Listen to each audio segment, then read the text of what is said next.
My name is Alina. I'm 28 years old. And for most of my life, I was told, directly and indirectly, that I was the problem in my family. The disappointment. The one who didn't quite measure up. The one everyone whispered about but smiled at in public. So when my mother called me a few days before New Year's Eve and invited me to a family dinner, I hesitated. She sounded unusually warm. Careful. Almost kind. Everyone will be there, she said. It's time we start fresh. I wanted to believe her. I spent more time than I should have choosing what to wear. Not because I cared about impressing them, but because some small, stubborn part of me still hoped that this time might be different. The restaurant was upscale. White tablecloths. Soft lighting. Champagne flutes clinking everywhere. The kind of place where people laugh a little louder so others can hear how happy they are. My family looked perfect. My parents sat at the center of the table like royalty. My brother leaned back in his chair, relaxed, confident, telling a story that had everyone listening. Cousins and relatives nodded along, smiling politely. And then there was me. I slid into my seat quietly. No one moved to make space. No one asked how I was doing. I told myself not to read into it. Dinner started normally. Small talk. Compliments. Stories about trips I hadn't been invited on. Jokes I wasn't part of. Then my mom leaned closer. Her voice was soft. Almost sweet. We only invited you because we felt bad, she whispered. Don't stay too long, okay? For a second, my brain refused to process the words. I waited for her to laugh. To say she was joking. But when I looked at her, she was smiling. That familiar tight smile, the one she used when she wanted to say something cruel without leaving evidence. Across the table, my brother caught the moment. He laughed loudly. Alina's always been the family wild card, he said. You know, never really landed anywhere. We keep hoping, though. Saw me on. Chuckled. Another relative muttered something about me finally showing up on time. The table laughed again. And suddenly it was clear. This dinner wasn't about starting fresh. It was a performance. And I was the punchline. I sat there holding my champagne glass so tightly my fingers started to ache. Every word landed like a quiet hit to the chest. I didn't cry. I didn't argue. I didn't defend myself. Something inside me didn't break. It went still. I smiled. Took a slow sip of my drink. Set the glass down carefully. I have an early morning, I said calmly. No drama. No raised voice. I stood up, grabbed my coat, and walked out. Behind me, I heard laughter pick back up almost immediately. Like my presence had been a brief interruption, nothing more. Outside, the cold air hit my face hard. My breath came out in short white clouds as I stood there for a moment, letting the sound of the restaurant fade behind me. They thought I left because I was weak. They had no idea that was the moment I finally stopped trying to earn a place I was never meant to have. 1 week later, I was sitting on the sagging couch in my small apartment, rain tapping steadily against the window, when my phone started vibrating nonstop. First my mom, then again. Then again. I ignored it. 30 seconds later, my brother's name lit up the screen. Then again. Then again. At the same time, my laptop chimed with email notifications. Urgent account notice. Statement available. Account changes detected. I finally answered one call. What did you do? My mother shouted. Her voice was sharp, panicked, the kind she usually saved for situations that threatened her image. The cabin is gone, she said. There are people there, Alina. Strangers. They say they own it. The paperwork has your name all over it.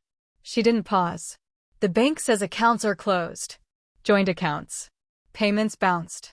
There are fees. Your father is furious. In the background, I heard my dad bark. Bank messages. Documents I barely remembered signing. I pulled a folder from the back of my closet, the one I'd kept without really knowing why. Inside were paper copies of forms and agreements my parents had once told me were just formalities. That night, I actually read them. The cabin everyone bragged about? The one they called a family place? It wasn't in my name for tax reasons. It was in my name. Period. The emergency credit line my brother had opened years ago?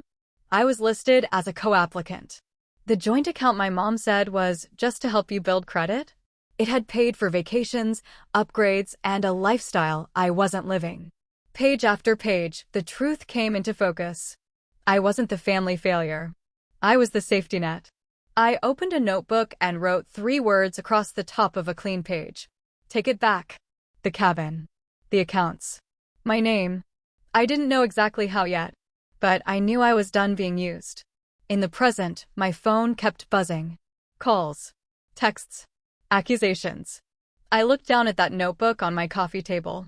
The first domino had already fallen. They invited me to that dinner to humiliate me. They assumed I would swallow it like always.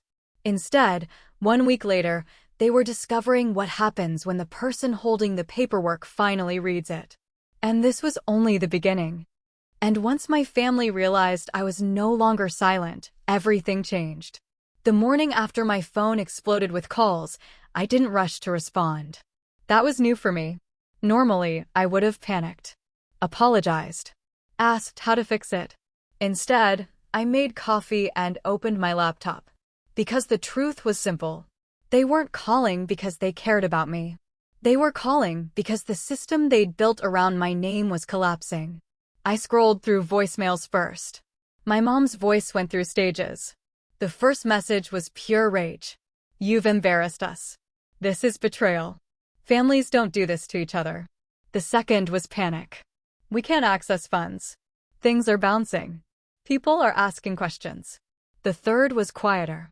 Almost pleading. Just tell us what you want. We can fix this. I closed the voicemail tab and stared at the rain streaking down my window. For years, I'd thought I was bad with money. That I didn't understand grown-up responsibilities. Turns out, I understood just fine. They just never wanted me to look too closely. The first person I called wasn't my parents. It was Alina, an old college friend who had become a corporate attorney in the city. We hadn't spoken in months, but she answered on the second ring. She took one look at my face on the video call and said, "Okay, start talking." So I did. I told her about the dinner. The whispers. The laughter. Then I turned my camera toward the dining table, now buried under documents, bank statements, deeds, account summaries. Her expression shifted instantly. "Slow down," she said. "Walk me through these one by one." We started with the cabin. My parents had always said it was in my name, symbolically. That it would be mine someday. Lena zoomed in on the deed. "Alina," she said carefully, "this isn't symbolic. You're not a co-owner. You're not a future beneficiary." She paused. "You are the sole owner." The words hit differently when someone else said them. Next came the accounts. Joint credit lines. Backup checking. Emergency funds. Every time Lena asked, "Did you knowingly agree to this?" my answer was the same. No. By the time we finished, she leaned back and exhaled slowly. "Here's the good news," she said. "You didn't steal anything. You didn't manipulate anything. You didn't break the law." "And the bad?" I asked. "The bad news is, they absolutely used you." She explained it plainly. No drama. No judgment. If my name was on the accounts, I had rights. If the property was in my name, it was my decision. If I wanted out, I could legally pull the plug. Then she hesitated. "There is one option," she said. "It would end this fast. But it won't be gentle." She told me about a private buyer, someone looking for a lake property exactly like the cabin. Cash ready. Quiet. Fast. "If you sell," she said, "their leverage disappears overnight." I didn't answer right away. That cabin held memories. Summers with my grandparents. The only place I'd ever felt wanted. "You've made impulsive decisions," he said. "This affects more than you." I laid the documents on the table. Deeds. Statements. Legal notes. "Adults read what they sign," I said. "Adults don't hide debt under their kid's name." His jaw tightened. The cabin was a family asset. "It was my asset," I corrected. "You just used it." When he saw Lena's letterhead, his confidence flickered. "You went to a lawyer?" "Yes." Silence. "What do you want?" he finally asked. "Money? An agreement." I shook my head. "I want my name back." That's when his phone buzzed. A message from my mother. "They're already moving into the cabin. People are asking questions." For the first time, he looked unsure. He stood up slowly. "This isn't over," he said. "I know," I replied. "That's why everything's documented." He left without slamming the door. That night, my mom left 3 voicemails. Anger. Crying. Then something close to regret. I listened once. Then I turned my phone face down. For the first time, their emotions weren't my responsibility. And beneath all the chaos, one truth was becoming clear. Without my name holding everything together, their perfect life was cracking. And this is the part of the story they never thought I'd tell. By the end of that week, my family wasn't angry anymore. They were scared. Because when control disappears, fear shows up fast. It started quietly. A certified letter arrived at my door on a Thursday morning. Heavy envelope. Formal tone. Legal language designed to intimidate. Inside was a notice from an estate law firm I'd never heard of. Subject: asset dispute and family claim. They were challenging the cabin sale, claiming emotional ownership, verbal agreements, family understanding. Lena didn't even blink when I sent her photos.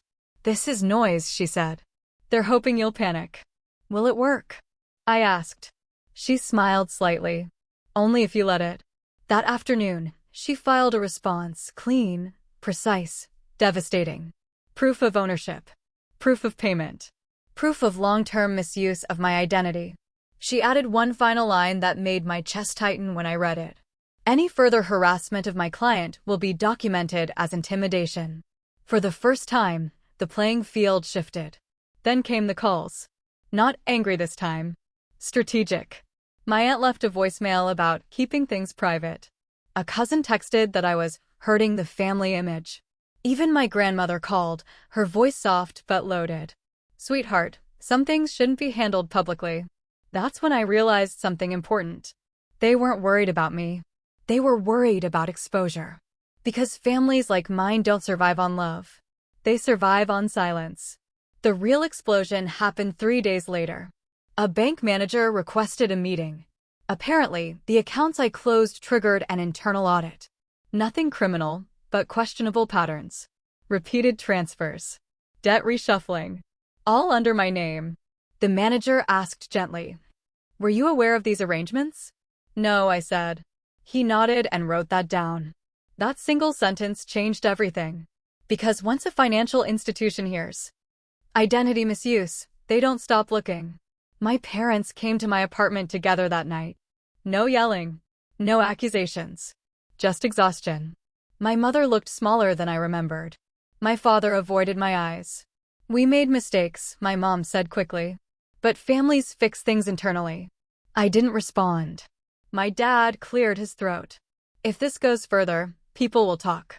I met his gaze. "They already are." He sighed. "You could have come to us." I stood up slowly. "I did. For years. You just didn't listen." Silence filled the room. Then my mother said this sentence I'll never forget. "We didn't think you'd ever do anything about it." There it was. Not denial. Not regret. Assumption. They assumed I would always stay quiet. I handed them a folder. Inside was a single document. A legal boundary notice. No financial entanglements. No use of my name. No contact regarding assets or money. Personal contact only. Respect required. My father stared at it. "So this is it?" he asked. "You're cutting us off?" I shook my head. "No. I'm changing the rules." My mom's voice broke. "We gave you everything." I finally said what I'd held in for years. "You gave me responsibility without respect." They left shortly after. This time, there was no dramatic exit. Just resignation. Weeks passed. The cabin sale finalized. Funds transferred. Accounts fully separated. The audit concluded quietly, but not harmlessly. My brother lost a major client. My parents downsized faster than expected. Nothing illegal. Just consequences. And for the first time in my life, those consequences weren't mine to carry. One evening, Lena and I sat at a small restaurant downtown. "You okay?" she asked. I thought about it. "I'm lighter," I said honestly. "Not happier, but free." She raised her glass. "To freedom that costs something." The last message I received from my family came months later. No demands. No threats. Just a short text from my mother.